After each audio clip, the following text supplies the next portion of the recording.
Hello everyone, welcome back to the channel. Hope you are doing well and fine, and in today's video I'll be showing you how to fix card decline in Meezan Bank. So without wasting any time, let's just jump right on the video and make sure to watch this video till the end and follow the steps as well.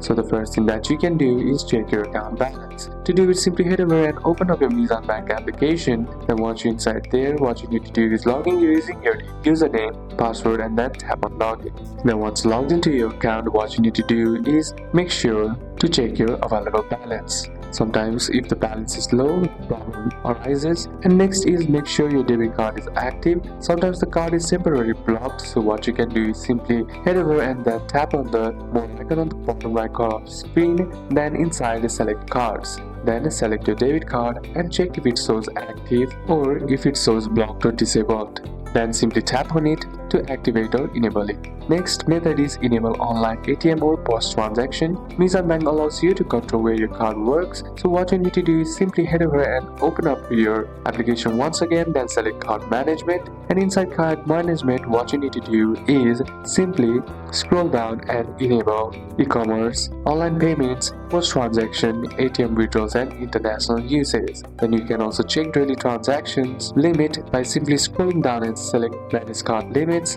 then increase card limits for post, ATM, and online purchases. So these are a couple of steps that you can apply, and that's it for today's video, guys. Hope this video was useful to you. Leave a like if it did, comment down any questions that you have, and see you soon on the next one.